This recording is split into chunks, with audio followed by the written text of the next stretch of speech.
En el centro del litoral peruano, donde el árido desierto cede ante el fértil valle del río Rímac, los españoles fundaron Lima, la capital de Perú. Pero antes de estar presidido por Lima, en el valle del Rímac se levantó Pachacámac, un colosal centro ceremonial y religioso donde fueron edificando pirámides y huacas los sucesivos pueblos precolombinos que poblaron el litoral peruano. Su construcción se inició hacia el año 400 de nuestra era con el propósito de adorar a Pachacámac, el dios creador de la costa, equivalente al dios Viracocha del mundo andino. Todas las construcciones fueron hechas con adobe, salvo el Mamacona, un palacio destinado a las vírgenes del dios que fue levantado por los incas cuando en el siglo XIV extendieron su imperio desde los Andes hasta la costa peruana. En el Mamacoma se distinguen algunos elementos arquitectónicos propios del estilo andino, como el refuerzo de los muros con basamentos de piedra y las ventanas u hornacinas trapezoidales que servían para contrarrestar los efectos de los terremotos.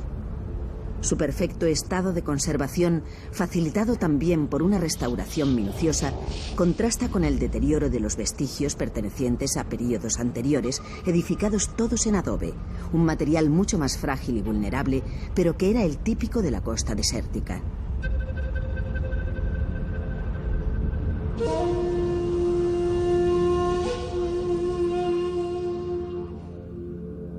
Lima también es pródiga en colecciones de objetos y ornamentos precolombinos. En el Museo del Oro se encuentra la mejor representación de cerámica moche, la cultura dominante de la costa norte peruana entre los años 100 y 700. Por su técnica y concepción estética, su cerámica está considerada como la más desarrollada de todas las civilizaciones prehispánicas. No son solo objetos con un fin práctico, sino que también cumplen una función representativa, simbólica, de genuina creación artística, y constituyen un hermoso álbum visual sobre la mentalidad de este pueblo, su modo de vida cotidiano, sus mitos y rituales religiosos. Sobre este pasado pródigo en culturas se erige Lima, una ciudad de creación colonial que comparte con el mundo precolombino su ubicación estratégica. Si desde Pachacámac se escribió un relato espiritual que abarcó más de 9 siglos, desde la plaza de armas limeña empezó a escribirse la historia de una gran urbe y del devenir político de una nación llamada Perú.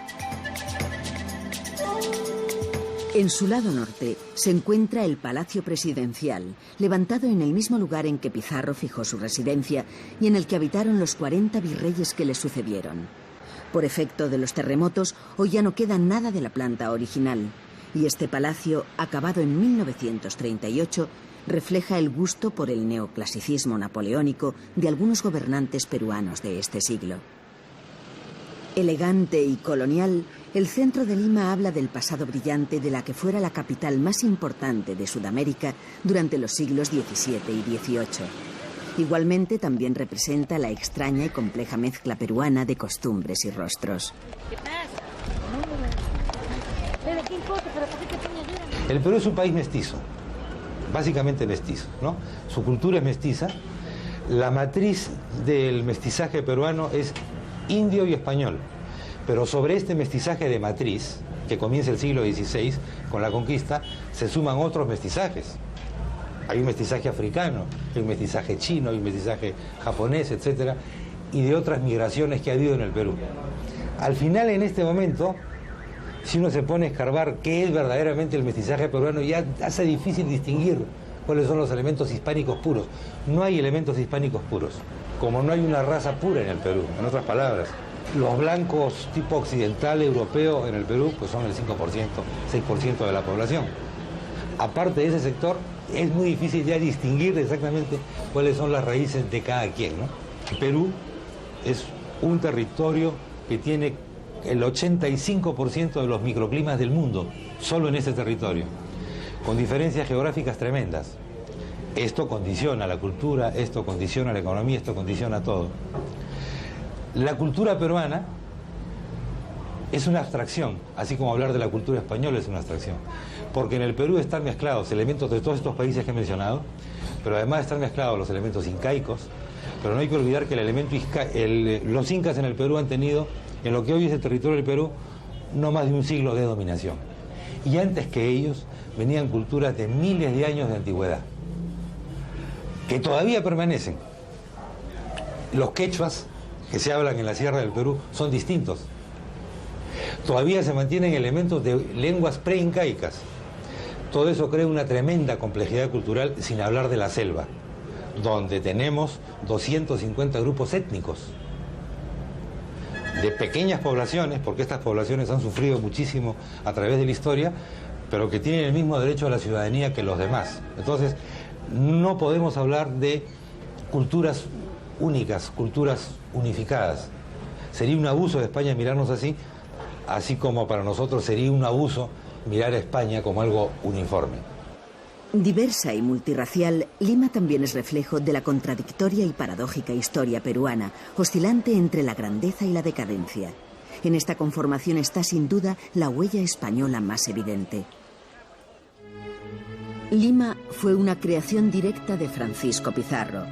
El 5 de enero de 1535, el conquistador trazó una cuadrícula de 13 por 9 calles que sería el punto de partida de la edificación urbana.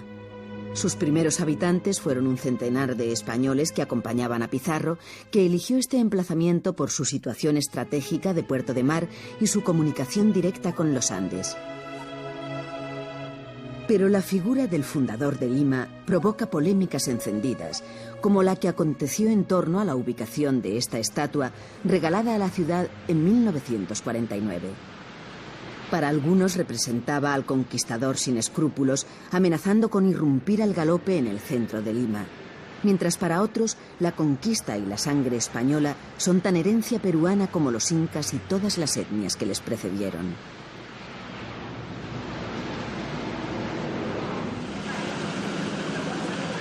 La Catedral de Lima demuestra que la conquista española fue también una empresa de fusión cultural y espiritual. Fue Pizarro, asimismo, quien decidió aquí su construcción, aunque el edificio actual fue levantado en el siglo XVIII, pues diversos terremotos destruyeron las estructuras originales. Anexo a la catedral se encuentra el Palacio Arzobispal, un edificio reconstruido completamente en 1924, del que destacan sus balcones en madera, tallados como una continua celosía, al estilo de los balcones clásicos de las casas coloniales.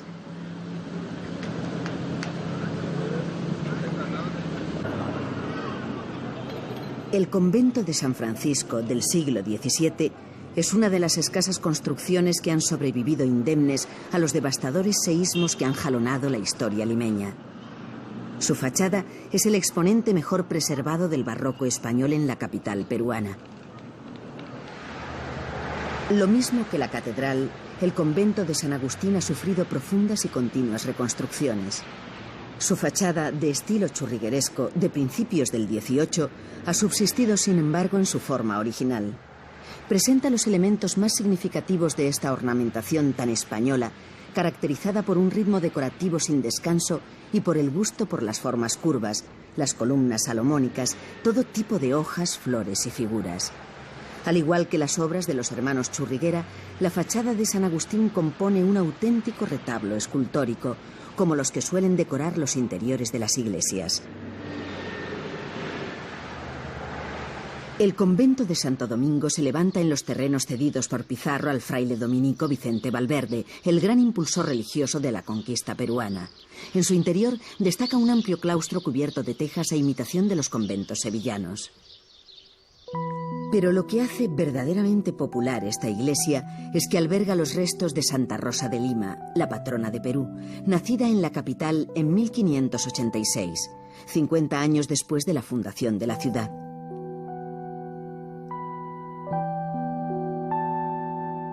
Tal es la devoción por su santa nativa que los limeños levantaron además esta pequeña iglesia con su jardín en el lugar donde nació y vivió Santa Rosa. Según relatan sus biógrafos, la santa utilizaba las rosas que crecían en su jardín como el medio para sanar a los enfermos y para que los moribundos tuvieran un tránsito en paz, confiado y tranquilo. Los que estaban a su lado y sentían su luz o tocaban sus rosas, encontraban la iluminación y se liberaban de sus pesadumbres físicas y espirituales. Por su amor a los enfermos, a los mendigos, a los indios y negros segregados por la colonia, se convirtió en la santa más popular de América. Parecida devoción se profesa también a San Martín de Porres, un dominico mulato contemporáneo de Santa Rosa, que por sus especiales relaciones con los animales se le considera el San Francisco de Asís de América. Alto, fuerte y muy vitalista, aprendió medicina y fundó un orfanato para niños expósitos y abandonados. Decían que hablaba con los animales y que estos, como representantes de las fuerzas de la naturaleza, le ayudaban a determinar el diagnóstico y el tratamiento de enfermedades que parecían incurables. Se le conoce popularmente como Fray Escoba, porque entre sus funciones estaba barrer la sacristía de ratones. Por sus milagros y curaciones se decía también que barría las enfermedades. Fue canonizado por Juan XXIII en 1962.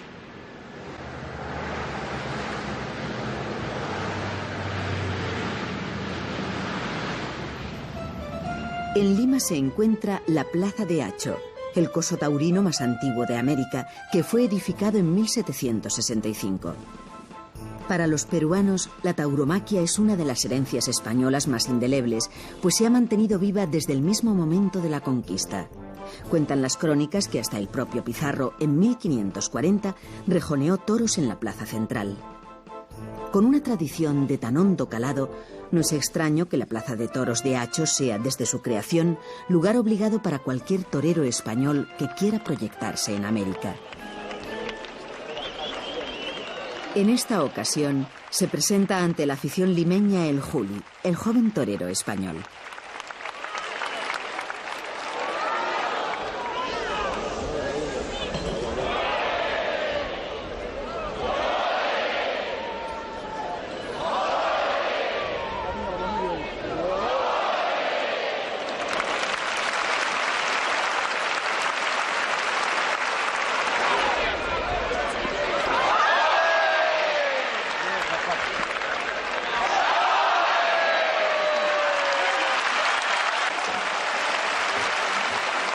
En el Perú hay una afición muy grande, tanto que hemos heredado todo eso de ustedes, los españoles. De manera que eso está en la raigambre, en el ser mismo del peruano. Aquí usted ve las provincias más lejanas, más recónditas, tienen su coso taurino.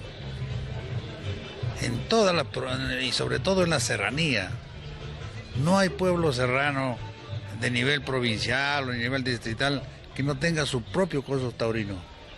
Y hecho indudablemente con el aporte de todos sus hijos amantes de la tauromaquia.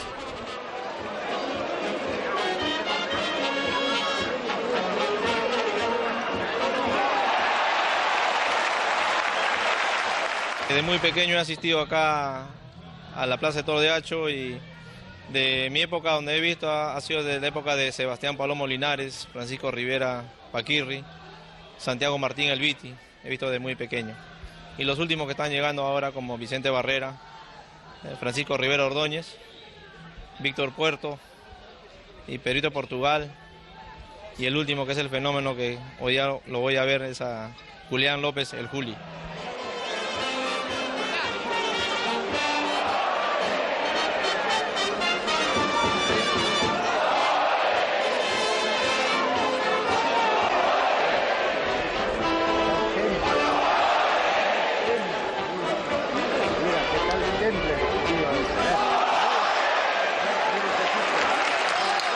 Básicamente lo que más me gusta es el ambiente que se vive en momentos previos a la corrida, durante la corrida y después de la corrida.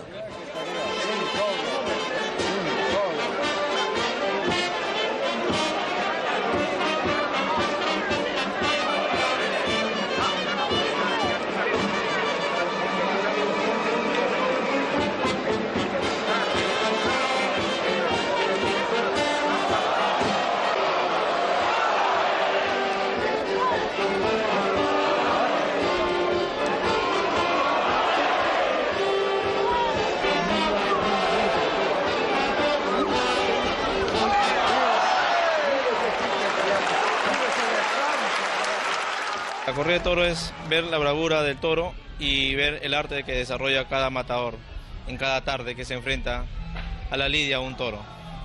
Demostrar su valentía, ser temerario y más que todo demostrar su arte y su valor.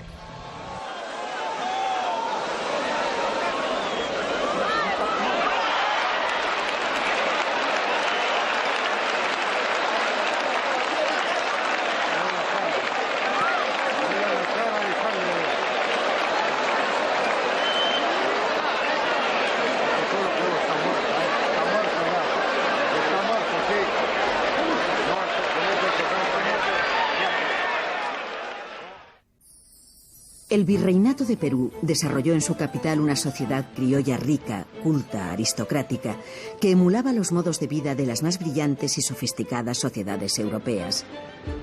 Los palacios y casonas solariegas del barrio colonial, con zaguanes, balcones de celosía, ventanas con rejas y portones en sólidas maderas, recuerdan la galanura y elegancia únicas de la Lima de los siglos XVII y XVIII.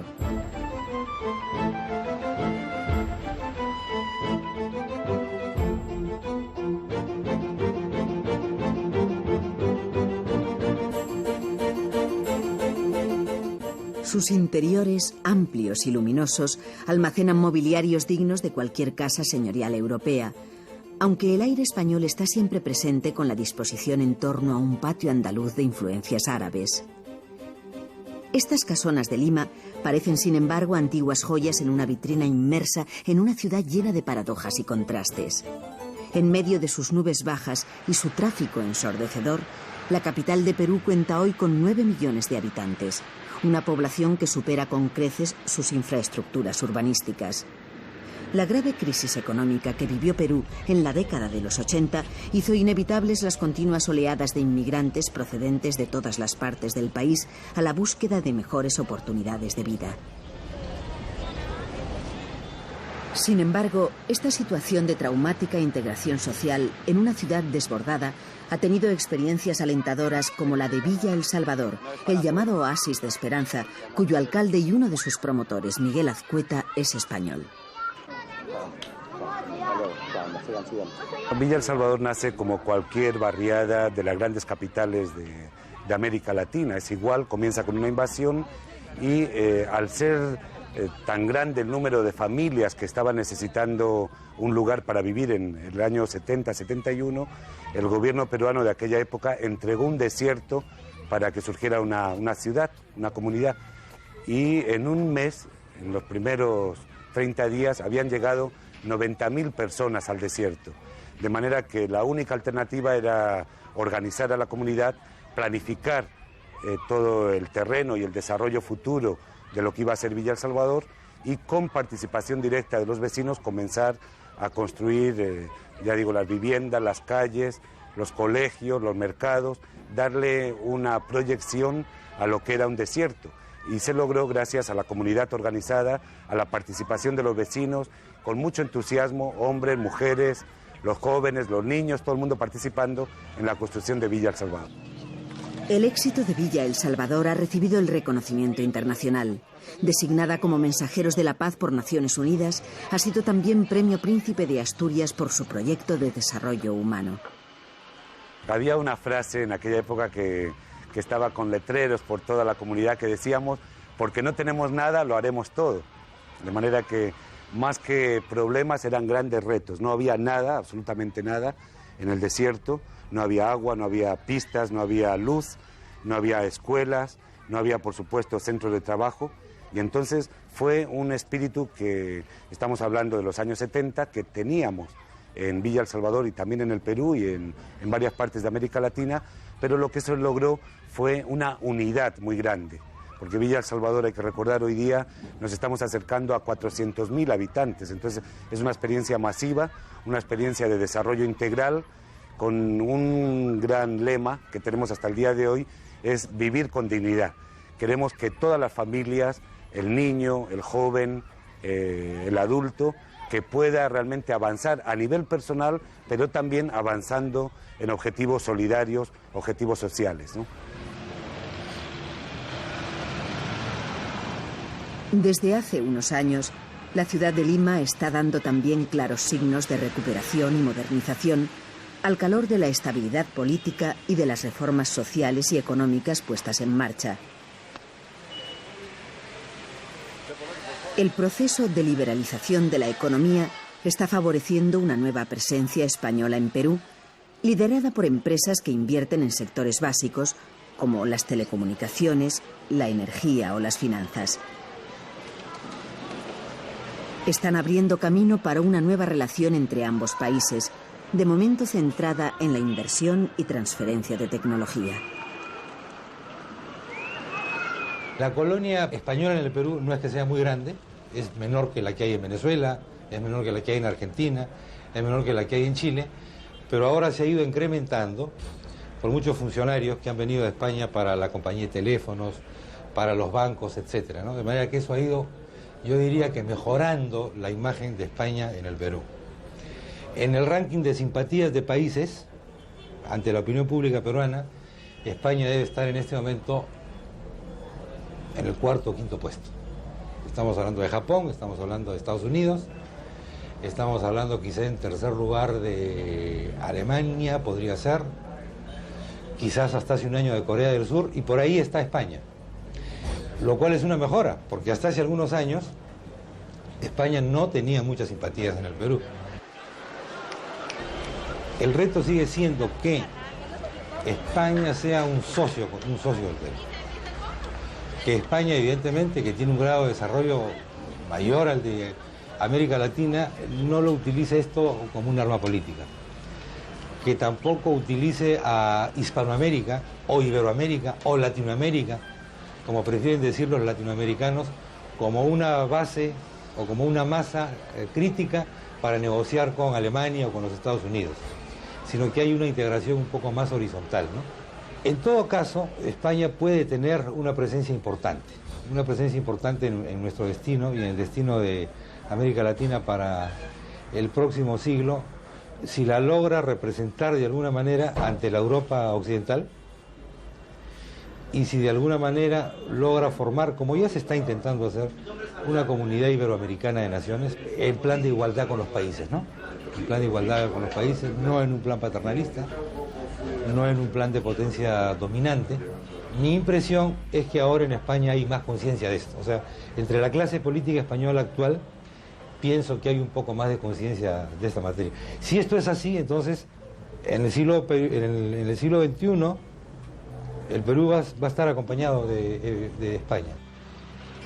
Aunque la vieja capital de Nueva Castilla le pareció a Melville, el autor de Moby Dick, la ciudad más triste y más extraña que se pueda imaginar, Lima ha sido, es y será, sin embargo, la manifestación más preclara de la diversidad cultural peruana, como consagró la UNESCO en 1991, cuando la declaró Patrimonio Cultural de la Humanidad.